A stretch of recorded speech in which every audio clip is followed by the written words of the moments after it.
A gente falava muito sobre a guerra pela atenção, né? O pessoal que trabalhava com tráfego pago, que trabalhava com social media, que trabalhava com qualquer movimento de marketing digital, sempre falou sobre conquistar a atenção do usuário, do consumidor ali, né? Da pessoa que está navegando naquele ambiente que você está tentando colocar a sua marca, colocar a sua proposta, sua oferta, sua campanha, enfim.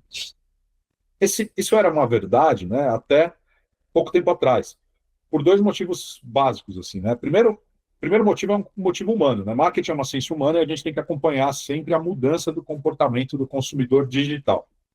O nosso comportamento de consumo na internet mudou radicalmente por vários motivos, né? Começa essa mudança com a questão da segunda tela, depois com a questão das IAs generativas, como o ChatGPT e tudo mais, então a forma como as pessoas consomem conteúdo, pesquisam as coisas, mudou, né?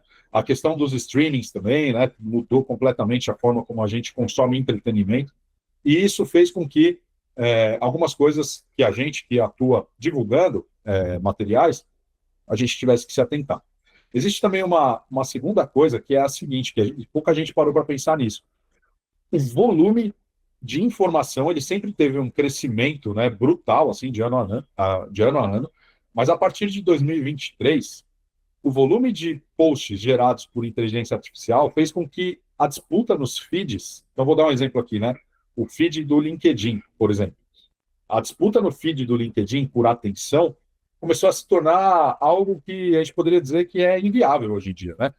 Você não disputa mais a atenção, porque basicamente assim, vamos trazer pro indivíduo, né? O indivíduo, o empreendedor ali que ele ou a pessoa que quer gerar algum tipo de conteúdo. Aliás, eu tenho um dado super interessante sobre geração de conteúdo no LinkedIn, mas a pessoa que gera algum tipo de conteúdo, ela passou, a partir da explosão das IAs generativas, como o ChatGPT, ela passou a ter uma ferramenta para produzir muito mais conteúdo. Então, um volume muito grande de pessoas começaram a produzir muito conteúdo, posts todos os dias, muitos posts, etc. Isso fez com que a atenção ali do feed, né, aquela disputa que a gente tinha, mesmo com patrocínios, né, com tráfego pago, etc., mas também com os posts orgânicos, começou a se tornar cada vez mais inviável, né?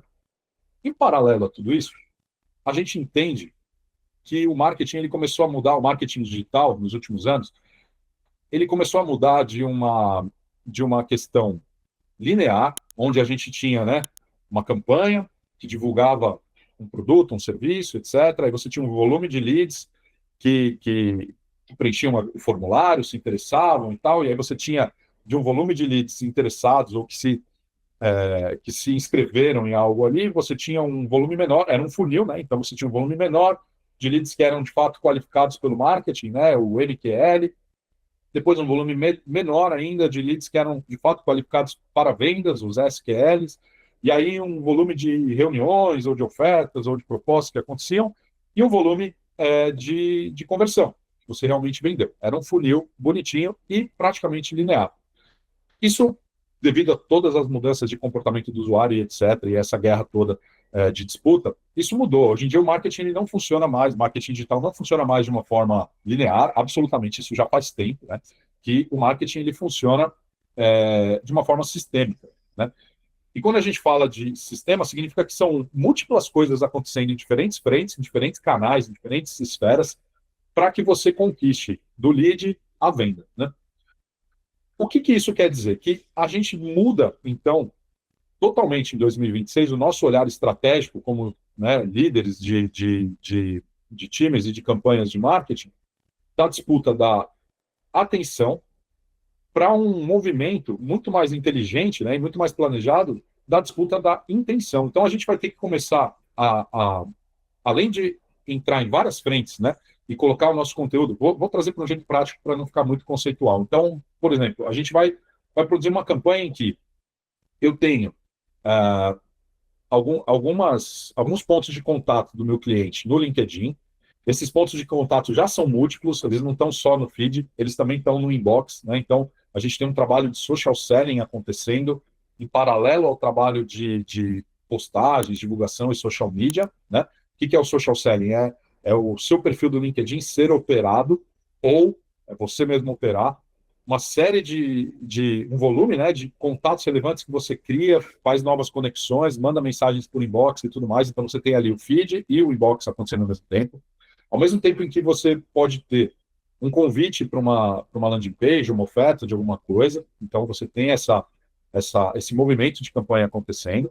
Só que você também tem um remarketing, né, que vai acontecer, ou seja, a pessoa que entrar na sua landing page, depois ela vai também ser impactada por anúncios seus no Instagram e no Facebook, né, enfim, por uma questão de momento de navegação ali, ao mesmo tempo que você vai ter um movimento de oferta por um time de pré-vendas que vai entrar em contato com essas pessoas que já se cadastraram, ou seja, né, é um sistema todo integrado que precisa funcionar.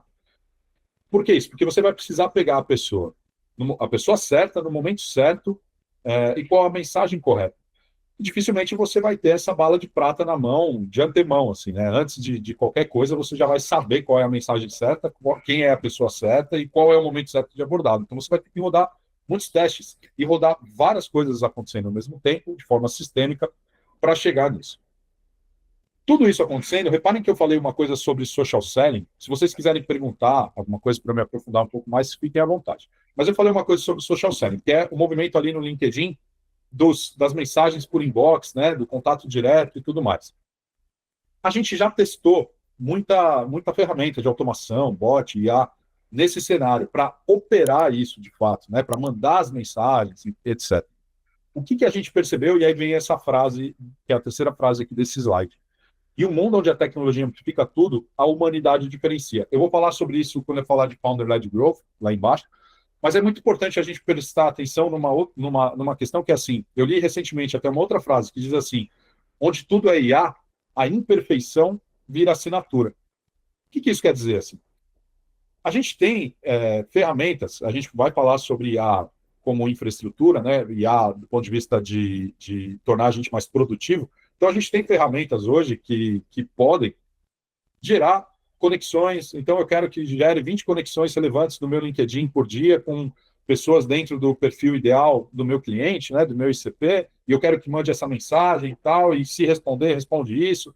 Né, é uma inteligência artificial ali que vai interagir de alguma maneira, um robô, né, que vai interagir de alguma maneira por mim. Só que a gente percebe que, por mais precisa, por mais treinada que seja essa IA, por mais que você tente parecer que não é IA, ou que você assuma que é uma IA mesmo fazendo aquilo, a interação humana ainda é infinitamente preferível, né, para o usuário final. E o que isso quer dizer? Quer dizer que a nossa taxa de respostas, a nossa taxa de sucesso nessa jornada toda, depois eu vou me aprofundar nessa jornada, ela é muito maior quando tem um ser humano ali interagindo, né?